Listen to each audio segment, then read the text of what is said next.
నమస్కారం. అహల్య న్యూస్ కి స్వాగతం. ఈనాటి వార్తలు. వైఎస్ఆర్ కాంగ్రెస్ పార్టీ నేతలు ఆ పార్టీ అధినేత వైఎస్ జగన్మోహన్ రెడ్డి తీరుపై రాష్ట్ర మంత్రి సత్యకుమార్ తీవ్ర స్థాయిలో విమర్శలు గుప్పించారు. గతంలో నాయకులు ప్రజా సమస్యల పరిష్కారం కోసం ప్రజల గొంతుక వినిపించడానికి రోడ్ల మీదకు వచ్చేవారని, కానీ ప్రస్తుత వైసీపీ నేతలు కేవలం తమ రాజకీయ ప్రయోజనాల కోసమే రోడ్లపైకి వస్తున్నారని ఆయన ఆరోపించారు. రాష్ట్రంలో ప్రస్తుతం ప్రజలకు ఎటువంటి సమస్యలు లేవని, అందుకే ఉద్దేశపూర్వకంగానే జగన్మోహన్ రెడ్డి అరాచక వాదులను పరామర్శించేందుకు వెళ్తున్నారని మంత్రి మండిపడ్డారు.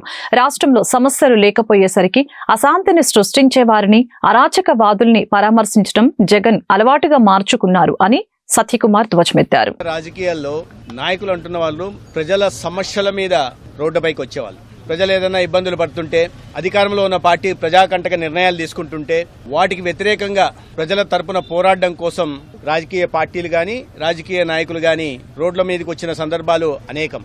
అయితే దురదృష్టవశాత్తు ఈ రాష్ట్రంలో ఒక బాధ్యతారాహిత్యమైన ప్రతిపక్షం కారణంగా రాజకీయాలన్నా, రాజకీయ నాయకులన్నా ప్రజల్లో ఒక చులకన భావం ఏర్పడుతా ఉంది. ఇప్పుడు చూస్తే మాజీ ముఖ్యమంత్రిగా ఉంటున్న వ్యక్తి అధికారం కోల్పోయిన తర్వాత గత 20 నెలలుగా ఆయన బయటకు వచ్చిన సందర్భాలు ఏవైనా ఉన్నాయంటే ప్రతిసారి కూడా పరామర్శల కోసం మాత్రమే వస్తుంది. సరే, ఆ పరామర్శలు ఎవరిని చేయడానికి వస్తున్నారు? ఇబ్బందుల్లో ఉంటున్న ప్రజలనా, లేదా సమస్యలు ఏదైనా ఉంటే వారిని ఆదుకోవడానికి, సంధాయించడానికి రైతులు ఉంటే వారి కోసమా, లేదా విద్యార్థుల సమస్యల మీదనా, లేదా దళిత బలహీన వర్గాలు ఏమైనా ఇబ్బందులు పడుతుంటే దాని మీదనా?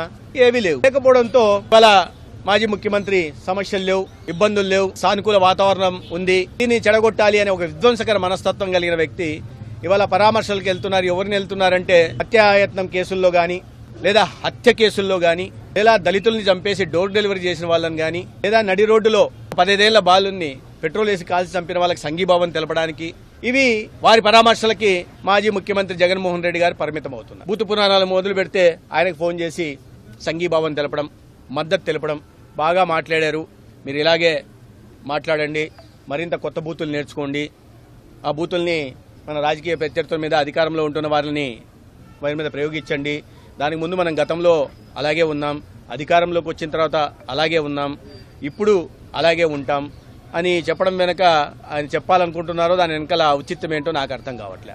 ఇటువంటి విచ్ఛిన్నకర శక్తుల్ని, అంటే యాక్చువల్గా సమాజం నుంచి వెలివేయబడాల్సిన శక్తుల్ని మద్దతు తెలపడం, సంఘీభావం తెలపడం, ఆయనకు అవకాశం ఇస్తే ఒక స్టెప్ ముందుకేసి వీరు చేసిన ఘనకార్యాలకి బూతురత్న, బూతు విభూషణ్, బూతు భూషణ్ లేదా బూతు శ్రీ లాంటి కొత్త కొత్త అవార్డులు కూడా ఇస్తారేమో నాకైతే అర్థం కాదు. వైసీపీ అధినేత జగన్ విధ్వంస ఆలోచన మానుకొని మానవత్వంతో వ్యవహరించాలని టీడీపీ ఎమ్మెల్సీ భూమిరెడ్డి రామ్గోపాల్ రెడ్డి హితో పలికారు. మీరే దాడులు చేసి మాపై కేసులు పెట్టిన విషయం ప్రజలు మర్చిపోలేదని అన్నారు. యువగలం పాదయాత్రలో లోకేష్ ను ఎంత ఇబ్బంది పెట్టారో చూశామని అన్నారు. టీడీపీ నాయకుల ఆస్తులు, ఇల్లు ధ్వంసం చేసి భయభ్రాంతులకి గురి చేశారని గుర్తు చేశారు. కానీ తమ పార్టీ సంస్కృతి అది కాదని స్పష్టం చేశారు. ఆస్తుల విధ్వంసం గాని, పరిశ్రమల విధ్వంసం గాని, వ్యక్తులను హత్య చేయడం గాని, మీకు అడ్డు వచ్చిన వారిని భౌతికంగా తొలగించే కార్యక్రమాలకు శ్రీకారం చుట్టింది ఈ రాష్ట్రంలో మొట్టమొదటిగా మీ కుటుంబం. 78 నుంచి నేటి వరకు అప్రతిహతంగా సాగుతున్న మీ విధ్వంసకాండకు ఏదో ఒకరోజు ముగింపు పలికే సమయం ఆసన్నమైందని చెప్పి ఈ సందర్భంగా చెప్తాను. మీ చేతుల్లో బాధపడని కుటుంబం పులివెందుల నియోజకవర్గంలో లేదనే విషయాన్ని కూడా మీరు గుర్తు పెట్టుకోవాలా. అంబటి రాంబాబు ఏం మాట్లాడారు? అంబటి రాంబాబు గారు కనీసం ఆయన కూతురు గాని సమర్థించడం అంబటి రాంబాబు మాటలను. అంటే ఒక ముఖ్యమంత్రి గారి కుటుంబాన్ని పట్టుకొని ఇష్టం వచ్చినట్టు మాట్లాడితే ప్రశ్నించడం కూడా తప్ప. మేము 2019-24 మధ్య మీరు చేసే అన్యాయాలను, దురాఘాతాలను ప్రశ్నిస్తే దాడులు చేశారు. ఈ రోజు మీరు ప్రశ్నిస్తున్నారా? విద్వేషాలను నింపుతున్నారు.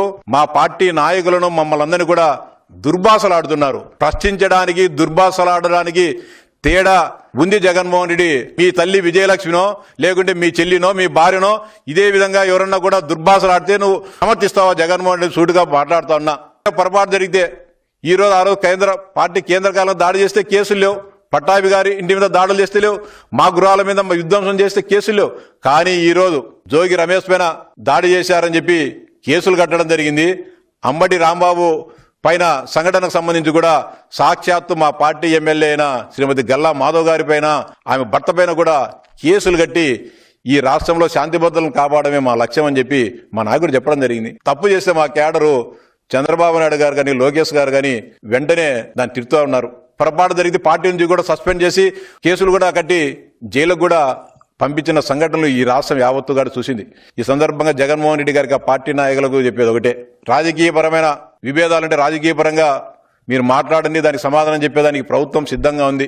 మీ అరాచక విష సంస్కృతిని, ఈ విధ్వంసకర ఆలోచనలు మీ మైండ్ నుంచి మీరు బయటకు వచ్చేసి మీ పార్టీ క్యాడర్కు ఒక స్ఫూర్తిదాయంగా మీరు నిలబండి, తప్పు చేసిన వారిని మీరు దండించండి, వెనకేసుకు రావద్దని చెప్పి ఈ సందర్భంగా జగన్మోహన్ రెడ్డి గారిని కూడా నేను సూటిగా చెప్తా ఉన్నా, డిమాండ్ చేస్తా ఉన్నా. మానవత్వంతో వైసీపీ నాయకులపై టీటీడీ బోర్డు సభ్యుడు భానుప్రకాష్ రెడ్డి తీవ్ర స్థాయిలో విమర్శలు గుప్పించారు. బుధవారం మీడియాతో మాట్లాడుతూ హిందువుల ఆరాధ్య దైవం కలియుగ వెంకటేశ్వర స్వామి, హిందువుల ఆధ్యాత్మిక రాజధాని తిరుపతి క్షేత్రాన్ని రాజకీయాలకు దూరంగా ఉంచాలని సూచించారు. తిరుమల చుట్టూ రాజకీయాలు తిరిగితే వినాశనమే జరుగుతుందని అన్నారు. వైసీపీ నాయకులు తిరుమల చుట్టూ గిరి ప్రదక్షిణ చేసి పుణ్యం సంపాదించుకోవాలని వ్యంగ్యంగా వ్యాఖ్యలు చేశారు. ఏపీ ప్రజలు ఇప్పటికే వైసీపీని 11 స్థానాలకి పరిమితం చేశారని, అయినా సిగ్గు లేకుండా స్వామివారితో రాజకీయాలు చేస్తున్నారని ఆగ్రహం వ్యక్తం చేశారు. తిరుమల క్షేత్రం చుట్టూ రాజకీయాలు తిరుగుతున్నాయి. ముఖ్యంగా వైసీపీ నాయకులు తిరుమల చుట్టూరు గిరి ప్రదక్షిణ చేస్తే పుణ్యం వస్తుంది, తిరుమలతో రాజకీయాలు చేస్తే రాజకీయ వినాశనం జరుగుతుంది. మీకు ఇప్పటికే ఆంధ్రప్రదేశ్ రాష్ట్ర ప్రజలు మిమ్మల్ని 11 స్థానాలకి పరిమితం చేసిన సిగ్గు లేకుండా, బుద్ధి లేకుండా స్వామివారితో రాజకీయాలు చేస్తారా మీరు? మీ హయాంలో వెంకటేశ్వర స్వామి ప్రసాదంలో వాడినటువంటిది నెయ్యి కాదు అని చెప్పి సిట్ రిపోర్ట్ ఇచ్చింది. దాన్ని తప్ప మీతో అన్ని మాట్లాడతారు ఎందుకయ్యా మీరు? ఎందుకు సూటిగా మీరు దానికి సమాధానం చెప్పరు? జగన్మోహన్ రెడ్డి గారు చిన్న దొంగతోనే ఉంటాడు, ఇంకా ఆయనేమో దీన్ని డీవియేట్ చేసేదానికి కుల రాజకీయాలు తీసుకొని వస్తారు. భోగి పండక్కి డ్యాన్సులు, దీపావళికి టపాసులు కాల్చుకునేదానికే మీ రాజకీయ శేష జీవితం సరిపోతుందే తప్ప వైసీపీ నాయకులకి జైత్యయాత్ర ఉండే ప్రసక్తే లేదు. ఆంధ్రప్రదేశ్ని అభివృద్ధి ప్రదేశ్గా ముందుకు తీసుకోబోతుంటే ఓర్వలేక ఇలాంటి పన్నాగాలు పడుతున్నారు. ఇది డీవియేషన్ పాలిటిక్స్గా మేము భావిస్తున్నాం. అబద్దాలకు కేర్ ఆఫ్ అడ్రస్గా వైసీపీ నాయకులు మిగిలిపోయారు. నేను మళ్ళీ చెప్తున్నా, సిట్టు నివేదికలో హవాలాలో కోట్ల రూపాయలు చేతులు మారాయి. చిన్నప్పన్న ఎవరు సుబ్బారెడ్డి గారి హయాంలో ఈ నెయ్యి సరఫరా చేస్తున్నటువంటి సందర్భంలో ఆ రెజల్యూషన్స్లో మార్పులు ఎందుకు తీసుకొని వచ్చారు? నోటి దురదతో మాట్లాడేసి దాన్ని కులాలకి అంటగట్టడం ఎంతవరకు సమంజసం? ఈరోజు ఆంధ్రప్రదేశ్ ప్రజలు ఏమనుకుంటున్నారో తెలుసా? కొందరు ఆంబోతుల్ని రోడ్ల మీద వదిలేసి ఇష్టం వచ్చి మాట్లాడిచ్చి ఈరోజు మళ్ళా అక్కడ ఏదో సమస్య ఉందని చెప్పి ఈరోజు ఒక మహానాయకుడు బయలుదేరాడు మళ్ళా గుంటూరుకి. అదేవిధంగా జగన్మోహన్ రెడ్డి గారు ఇది ఒక ప్రీ ప్లాన్డ్ స్కెచ్గా మేము భావిస్తున్నాము. తాడేపల్లి ప్యాలెస్ నుంచి వచ్చిన డైరెక్షన్స్తోనే ఈరోజు ఆంధ్రప్రదేశ్ని ఒక ప్రశాంతమైన వాతావరణంలో కాకుండా ఒక అగ్నిగుండంగా చేయాలని చెప్పి ప్రయత్నం చేస్తున్నారు.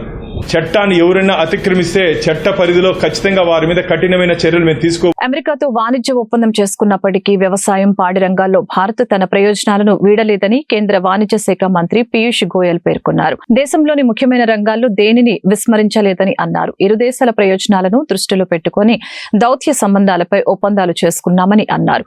ఇందులో భాగంగా 140 కోట్ల మంది దేశ ప్రజల ఇంధన భద్రతకు ప్రాధాన్యం ఇచ్చామని అన్నారు.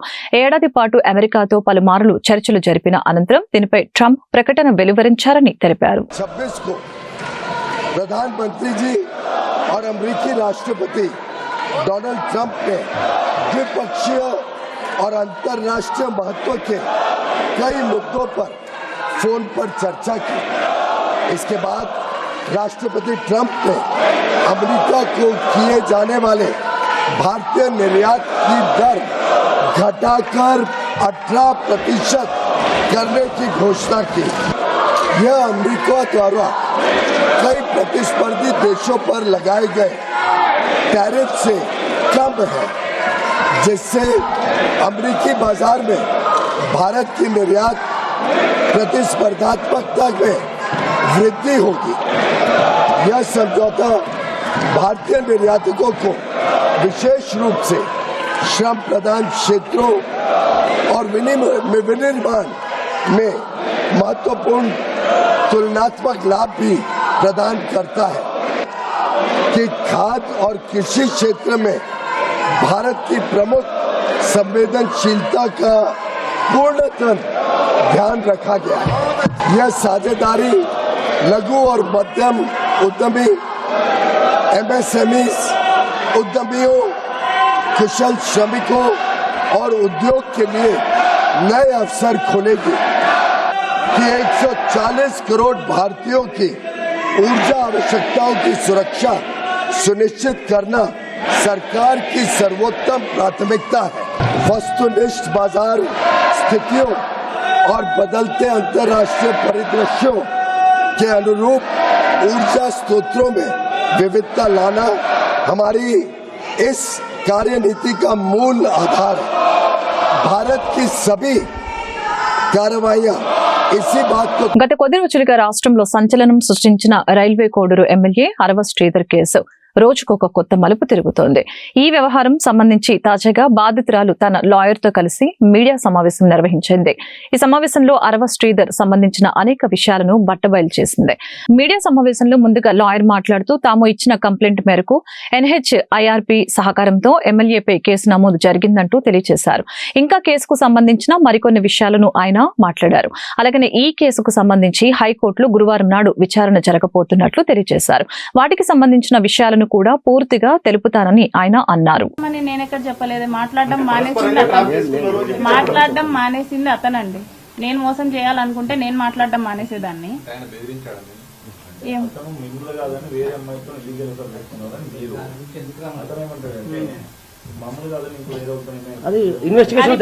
అది నేను వేరే వాళ్ళతో ఉన్నాడని చెప్పేసి నేను ప్రూవ్ చేయగలను. నేను వేరే వాళ్ళతో ఉన్నానని చెప్పేసి అతను ప్రూవ్ చేయగలడా? I'm asking. ఇప్పుడు ఏదైనా ఇన్వెస్టిగేషన్ లో ఉంది తేలుతుంది. That is it. సరే, ఇప్పుడు మీరు ఏం డిమాండ్ చేస్తున్నారండి? ఎందుకంటే ఇప్పుడు మీరు ఎలాగో పెళ్లి చేసుకోరు, ఆయన ఎలాగో కేసులు ఎదుర్కొంటున్నాడు, రిసప్టీ కమిటీ ముందుకెళ్ళాడు. నెక్స్ట్ స్టెప్ ఏంటి? మీరు ఏం చేయబోతున్నారు? లీగల్ గా ఏ పనిష్మెంట్ కి డిజర్వ్ అయితే అదండి అతను. మేడం, మీరు ప్రజెంట్ ఎవరైతే మీ హస్బెండ్ తో ఉన్నటువంటి ఇష్యూస్ కు సంబంధించి కాకుండా ప్రీవియస్ గానే మీరు బద్వేలు పోలీస్ స్టేషన్ లో ఒక కంప్లైంట్ రైజ్ చేశారు. అందుకంటే ముందు కూడా మీకు మ్యారేజ్ అయిందని కూడా కొన్ని కంప్లైంట్ కాపీలను బయటకు వచ్చినాయి. వాటికి సంబంధించి ఏం చెప్తారు? ఎఫ్ఐఆర్ కాపీస్ చూపిస్తున్నారు, డివోర్స్ అయినట్టు కాపీస్ చూపిస్తున్నారు. అట్లా కాదండి, ఇప్పుడు మీరు హస్బెండ్ కాకుండా ప్రీవియస్ గానే అదే ఎఫ్ఐఆర్ కాపీ చూపిస్తున్నారు, డివోర్స్ కాపీ చూపిస్తున్నారా నాకు డివోర్స్ అయినట్టు? బద్వేల్ పోలీస్ స్టేషన్ నుంచి ఎఫ్ఐఆర్ తీసుకున్న వాళ్ళు కోర్టు నుంచి డివోర్స్ కాపీ సర్టిఫికేట్ కాదు కదా సార్, ఎఫ్ఐఆర్ సర్టిఫికేట్ కాదు, అది కూడా ఇన్వెస్టిగేషన్ అది కూడా రాశాం. ఆల్రెడీ మ్యారేజ్ లేదండి, లేదు. పెళ్లి చేసుకొని సర్టిఫికేట్ కాదు అది. ఇది అప్పుడు అది 2018 ఎఫ్ఐఆర్, అప్పుడు ఆన్లైన్ లో లేదు, ఇది ఆన్లైన్ దొరుకుతుంది. ఇప్పుడు నీకు ఆన్లైన్ లింక్ పంపిస్తే ఇప్పుడే పంపిస్తున్నా.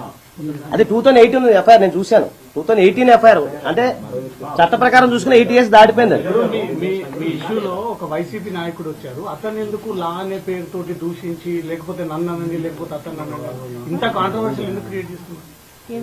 మీ శ్రీధర్ మీ మధ్యలో ఒక వైసీపీ నాయకుడు వస్తే అతను కూడా మీరు లా అని తిడతా ఉన్నారు. వైసీపీ నాయకుడు ఎవరు వచ్చారండి? సంథింగ్ ఒక పర్సన్ మధ్యలో మీరు కూడా మాట్లాడుతుంటే నిన్న మీరు రిలీజ్ చేసిన. నేను అతన్ని కాదండి తిట్టింది, నేను తాతంశెట్టి నాగేంద్రని తిట్టింది. సరే అండి, ఇప్పుడు తాతంశెట్టి నాగేంద్ర గారు చెప్పినట్లు మల్టిపుల్ ఎఫ్ఐఆర్స్ ఉన్నాయని చెప్పి ఆయన చెప్పిన ఏదైతే ఆరోపణలు ఉన్నాయో వాటికి తగ్గట్టుగానే మీరు ఇచ్చినటువంటి కంప్లైంట్ కాపీలు కూడా ఆల్రెడీ ఒక వ్యక్తితో పెళ్లైందనే విషయానికి సంబంధించి బద్వేల్ PS లో మీరు కంప్లైంట్ చేసిన విషయం కూడా ఉంది. ఇప్పుడు మీరు భర్త కాకంటే ముందుగానే మీరు వేరే వాళ్ళని పెళ్లి చేసుకున్నారనే మాటను మీరు ఖండిస్తున్నారా లేదా అనే విషయం అడుగుతున్నాం మేము. ఖండిస్తున్నానండి, ఖండిస్తున్నా. మరి ఆ కంప్లైంట్ కాపీ అనేది మీరు చేసింది కదా? లేదండి, ఏ కంప్లైంట్? అక్కడ బద్వేల్ పోలీస్ స్టేషన్ లో మీరు నేను కంప్లైంట్ ఇవ్వలేదు. ఇది కదా నిన్న ఇచ్చింది, ఇది ఈ కంప్లైంట్. అది కాదు సార్. 18 సర్టిఫికేట్ కాపీస్ కాదు, అది ఏముంది సార్? అక్రమ కేసులతో నోటీసులతో మమ్మల్ని ఆపలేరని మాజీ ఎంపీ మోదుగుల వేణుగోపాల్ రెడ్డి అన్నారు. జగన్మోహన్ రెడ్డి పర్యటనలో పాల్గొనకూడదని గుంటూరు జిల్లాలో 30 యాక్ట్ అమల్లో ఉందని మోదుగుల వేణుగోపాల్ రెడ్డికి తన నివాసం వద్ద పోలీసులు నోటీసులు ఇచ్చారు. అనంతరం ఆయన మీడియాతో మాట్లాడారు. మాజీ మంత్రి అంబటి రాంబాబుపై, ఆయన ఇంటిపై, కార్యాలయంపై దాడి బాధాకరమని చెప్పారు. అంబటి రాంబాబు కుటుంబం వరుస దాడులతో భయభ్రాంతులకి గురైంది. అంబటి రాంబాబు కుటుంబ సభ్యులను పరామర్శించేందుకు మా అధినేత వైఎస్ జగన్మోహన్ జగన్మోహన్ రెడ్డి వస్తుంటే వైఎస్ఆర్ కాంగ్రెస్ పార్టీ నాయకులకు అనుమతి లేదంటూ అక్రమ నోటీసులు ఇస్తున్నారని అన్నారు. అంబటి రాంబాబుపై జరిగిన దాడి హేయమైన చర్య అని అన్నారు. ఆవేశంలో మాట్లాడిన మాటకు క్షమాపణ చెప్పినప్పటికీ దాడి చేయడం అనైతికమైన చర్య అని మండిపడ్డారు. వైఎస్ఆర్ కాంగ్రెస్ పార్టీ శ్రేణులు కార్యకర్తలు అంబటి రాంబాబును కాపాడుకున్నారని తెలియజేశారు. రాష్ట్రంలో లా అండ్ ఆర్డర్ పూర్తిగా నిర్వీర్యమైందని చెప్పారు. అన్నిటికీ సమాధానం చెప్పే రోజు వస్తుందని ఈ సందర్భంగా హెచ్చరించారు. అంబటి రాంబాబు గారి మీద భౌతికంగా దాడి, ఇంటి మీద దాడి, ఆఫీస్ మీద దాడి, కుటుంబ సభ్యుల మీద దాడి ఈరోజు బాగా గుంటూరులో జరిగినటువంటి సంఘటనలో భయపడుతున్నటువంటి అంబటి కుటుంబ సభ్యులను పరామర్శించడానికి ఈ పార్టీ ఎప్పుడు కూడా మీకు అండగా ఉంటుందనేటువంటి ఒక భరోసా ఇవ్వటానికి ఈరోజు జగన్మోహన్ రెడ్డి గారు గుంటూరు పర్యటన చేస్తున్నారు. అయితే ఈ రోజున పల్నాడు కానీ, గుంటూరు కానీ, బాపట్ల కానీ, నిన్న జోగిరమే జరిగినటువంటి సంఘటన కానీ అందరూ బాగా తండోపతండాలుగా జనం జగన్మోహన్ రెడ్డి గారికి మీతోనే మేము ఉన్నాం, ఈ దాడులకు మేము భయపడం, రాబోయే రోజుల్లో ఎటువంటి సమస్యలైనా కూడా గవర్నమెంట్ పెట్టేటువంటి సమస్యల్ని ఎదుర్కొంటామనేటువంటి సంఘీభావం తెలియజేయడానికి ఈ రోజున ప్రజలు వస్తున్నారని తెలిసి ఈ ఆంధ్రప్రదేశ్ ప్రభుత్వంలో పనిచేసేటువంటి పోలీస్ వ్యవస్థ ఈరోజు ఆంధ్రప్రదేశ్ పోలీస్ యాక్ట్ 1861 సెక్షన్ 30 కింద మా అందరూ నోటీస్ ఇచ్చారు. అంటే మీరు పాల్గొకూడదు, మీరు పాల్గొంటే మేము వేరే కేసులు పెడతాం అనే ఒక భయం కలిగేయడానికి పెట్టారు. ఈ నోటీసులు అనేది అది మీ డ్యూటీ. కానీ ఈరోజు జగన్మోహన్ రెడ్డి గారికి స్వాగతం పలకటం, జగన్మోహన్ రెడ్డి గారి పార్టీకి ప్రజలంతా అండగా ఉండాల్సినటువంటి డ్యూటీ మాది అనేటువంటి భావంతో ముందుకెళ్తున్నాం. ఈ నోటీస్ ఎట్టి పరిస్థితులు మమ్మల్ని ఆపలేదు. రెండవది, ముఖ్యంగా పల్నాడు జిల్లా నుంచి వస్తుండే అనేక చోట్ల బారికేడ్లు పెట్టడం, స్వచ్ఛంగా నుంచి కార్యకర్తలను ఆపడం అనేటువంటి చాలా బాధాకరమైన సంఘటన. ఎందుకంటే చంద్రబాబు నాయుడు గారు పవర్లో ఉన్న, జగన్మోహన్ రెడ్డి గారికి పవర్ లేకపోయినా ఇది మాస్ లీడర్. అసలు ప్రజల్లో నుంచి విపరీతమైనటువంటి స్పందన వస్తుంది ఈరోజు. ఎందుకంటే ముఖ్యంగా ఇళ్ల మీద దాడులు, ఇళ్ల మీద పెట్రోల్ బాంబులు, ఫర్నిచర్ తగలబెడతాం, కుటుంబ సభ్యులు భయభ్రాంతం చేయటం అనేటువంటిది రాజకీయ వ్యవస్థలో ఎవరైనా ఉండాలా ఉండకూడదు అనేటువంటి భావన కలుగుతాం. సరే, మేమంటే అపోజిషన్, మీకు నచ్చలేదు, మా మీద దాడి చేశారు. రేపొద్దున మీరు పెట్టినటువంటి బిల్లులు గవర్నర్ వ్యవస్థ వెనక్కి పంపిస్తే గవర్నర్. అన్నా క్యాంటీన్ లో ఆహార సరఫరా నిర్దేశిత సమయానికి అందించాలని నగర కమిషనర్ కె మయూర్ అశోక్ అక్షయ పాత్ర సిబ్బందిని ఆదేశించారు. బుధవారం చుట్టుకుంట సెంటర్లోని అన్నా క్యాంటీన్ ని కమిషనర్ పరిశీలించి ఆహారం తీసుకుంటున్న వారితో మాట్లాడి సిబ్బందికి తగు ఆదేశాలు జారీ చేశారు. ఈ సందర్భంగా కమిషనర్ మాట్లాడుతూ గుంటూరు నగరంలోని అన్నా క్యాంటీన్ లో ఆహార సరఫరా నిర్దేశిత సమయానికి జరిగేలా నోడల్ అధికారులు పర్యవేక్షణ చేయాలని అన్నారు. క్యాంటీన్ల పరిసరాలు పరిశుభ్రంగా ఉండేలా చూడాలని, వ్యర్థాలను నేరుగా డ్రైన్లోకి వేయకుండా మెష్ ఏర్పాటు చేసుకోవాలని అన్నారు. క్యాంటీన్లకు వచ్చే ప్రజలతో సిబ్బంది మర్యాదపూర్వకంగా వ్యవహరించాలని తెలిపారు.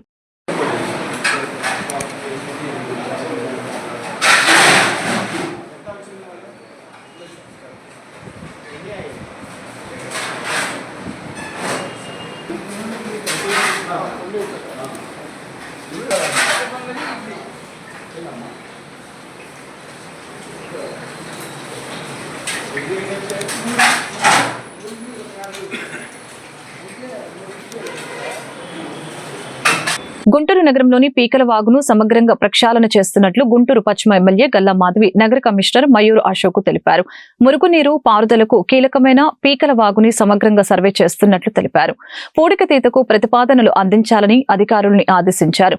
బుధవారం ఎమ్మెల్యే గల్లా మాధవితో కలిసి బ్రాడీపేట, కంకరగుంట ఆర్యూపీ, కోబాల్డ్పేట, దేవాపురం ప్రాంతాల్లో పీకల వాగుని కమిషనర్ పరిశీలించారు. ఈ సందర్భంగా వారు మాట్లాడుతూ పీకలవాగు అత్యంత ప్రధానమైన డ్రైన్ అని, ఇప్పటికే పలు ప్రాంతాల్లో ఆక్రమణల వలన వర్షాకాలం పొంగి స్థానిక ప్రజలు తీవ్ర ఇబ్బందులు పడుతున్నారని పేర్కొన్నారు.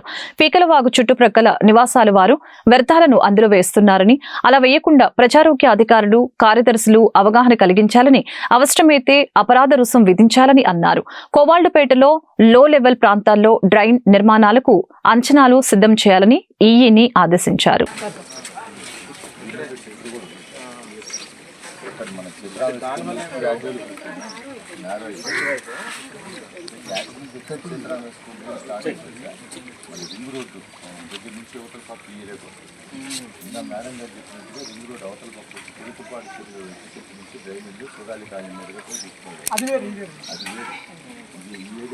దానికి కనెక్ట్ అవ్వట్లేదు.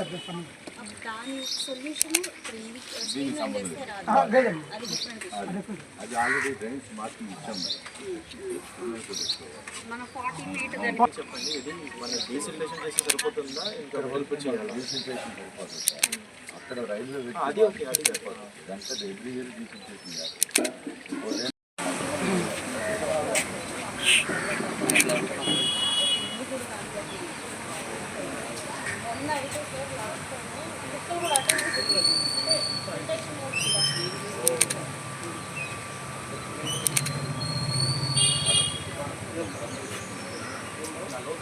వైసీపీ అధినేత మాజీ ముఖ్యమంత్రి వైఎస్ జగన్మోహన్ రెడ్డి మాజీ మంత్రి అంబటి రాంబాబు కుటుంబాన్ని పరామర్శించారు.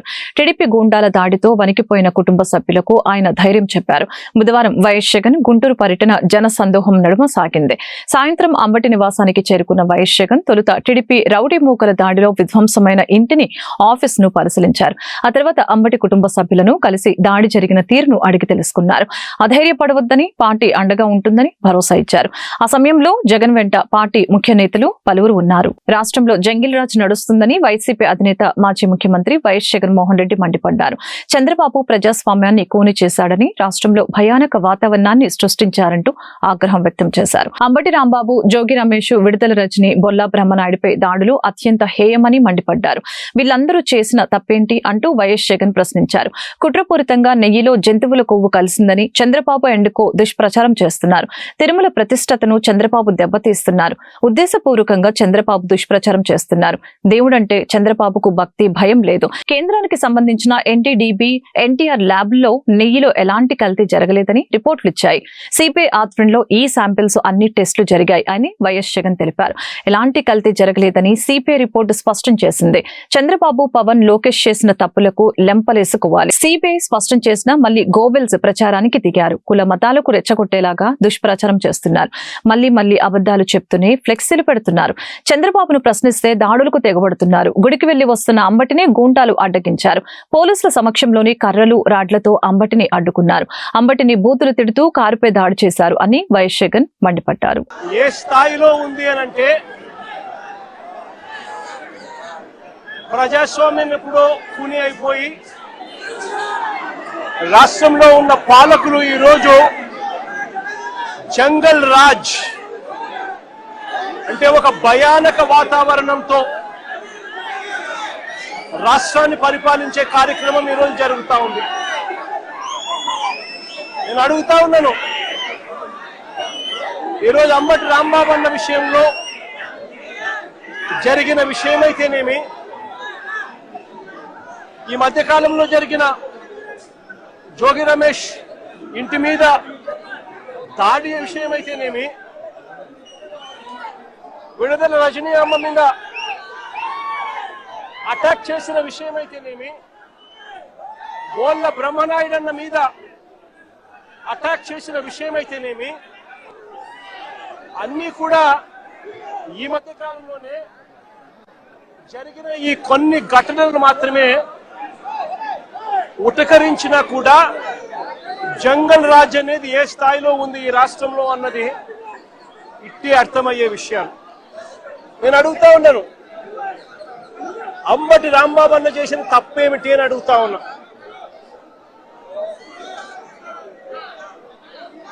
విడుదల రజనమ్మ చేసిన తప్పేమిటి అని అడుగుతా ఉన్నా. జోగి రమేష్ చేసిన తప్పేమిటి అని అడుగుతా ఉన్నా. కరుణాకర్ రెడ్డి తిరుపతి భూముల కరుణాకర్ రెడ్డి చేసిన తప్పేమిటి అని అడుగుతా ఉన్నా. కాకాని గోవర్ధన్ అన్న చేసిన తప్పేమిటి అని అడుగుతా ఉన్నా. బోళ్ళ బ్రహ్మనాయుడు అన్న చేసిన తప్పేమిటి అని అడుగుతా ఉన్నా. కేవలము చంద్రబాబు నాయుడు గారు అనే వ్యక్తి గత సంవత్సరంన్నర నుంచి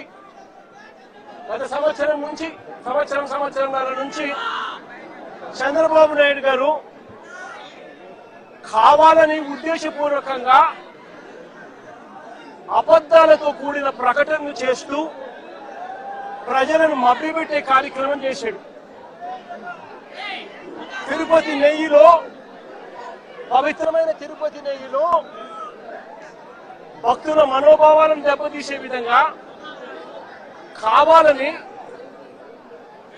కుట్రపూరితంగా ఈ రోజు గుంటూరు నగరంలోని కొత్తపేట అహల్య హాస్పిటల్లో ప్రముఖ వైద్య నిపుణులు డాక్టర్ శనిక్యాల ఉమాశంకర్ గారు మరియు డాక్టర్ శనిక్యాల రాజ్ కుమార్ గారి ఆధ్వర్యంలో ప్రపంచ క్యాన్సర్ డే సందర్భంగా క్యాన్సర్ రహిత ఆంధ్రప్రదేశ్, ఆరోగ్య ఆంధ్రప్రదేశ్ సాధిద్దాం అనే నినాదంతో మహిళలకు ఉచిత రొమ్ము మరియు గర్భాశయ క్యాన్సర్ పరీక్షలు అలాగే అవగాహన సదస్సు నిర్వహించబడింది. ఈ కార్యక్రమంలో పలువురు వైద్య నిపుణులు, రాష్ట్ర డైరెక్టర్ పద్మావతి గారు, హాస్పిటల్ సిబ్బంది మరియు మహిళలు పెద్ద సంఖ్యలో పాల్గొన్నారు.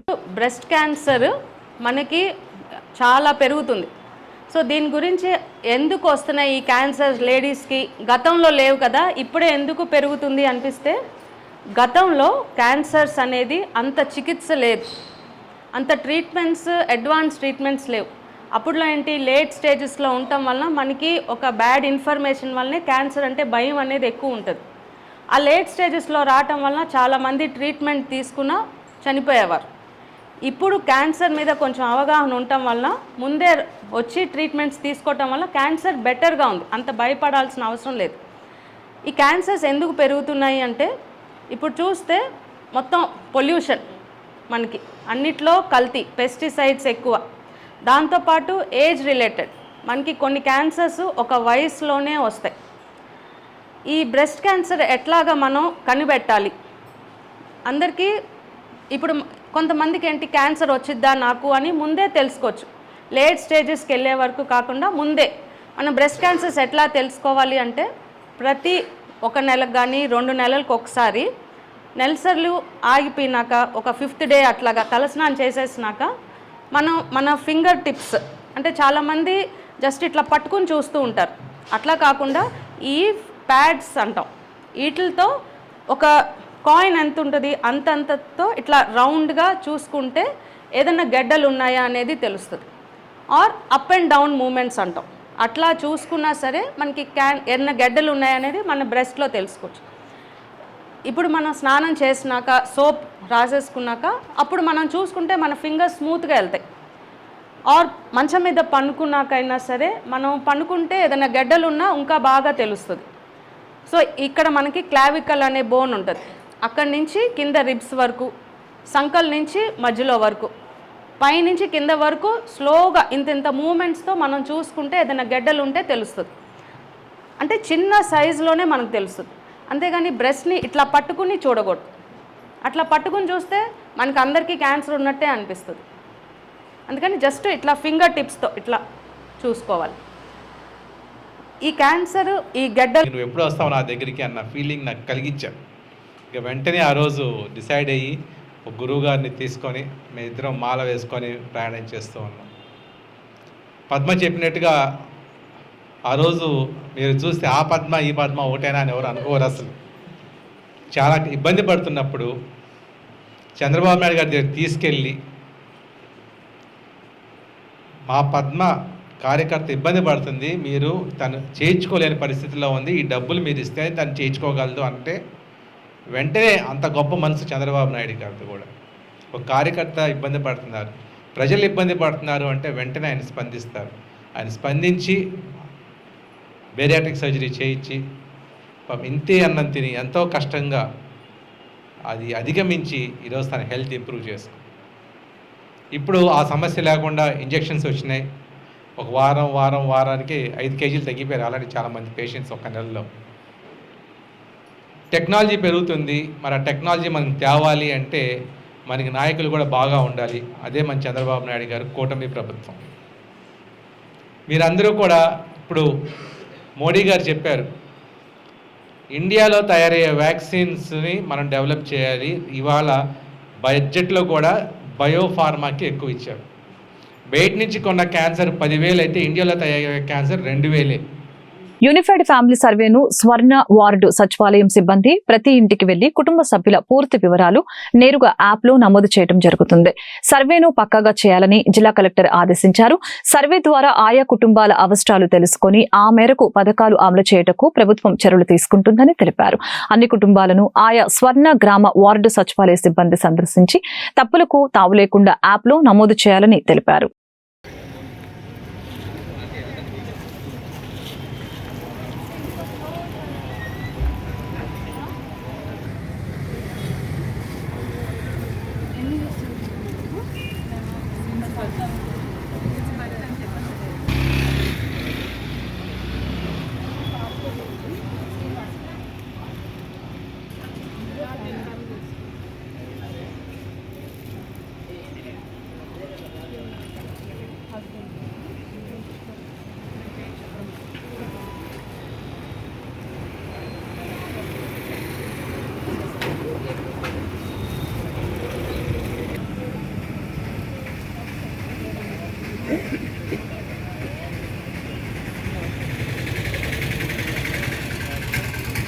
ఈ రోజు గుంటూరు నగరంలోని కొత్తపేట శ్రీ జలగం రామారావు స్కూల్లో ప్రముఖ వైద్య నిపుణులు డాక్టర్ సనికల రాజకుమారి గారి ఆధ్వర్యంలో ప్రపంచ క్యాన్సర్ డే సందర్భంగా క్యాన్సర్ రహిత ఆంధ్రప్రదేశ్, ఆరోగ్య ఆంధ్రప్రదేశ్ సాధిద్దాం అనే నినాదంతో పిల్లలకి క్యాన్సర్ అవగాహన కార్యక్రమం నిర్వహించడం జరిగింది. కార్యక్రమంలో కార్పొరేటర్ సమత గారు మరియు స్కూల్ ప్రిన్సిపల్ మరియు సిబ్బంది పాల్గొన్నారు. ఈ వార్తలు ఇంతటితో సమాప్తం. మరొక బులెటిన్ మళ్ళీ కలుద్దాం. నమస్కారం.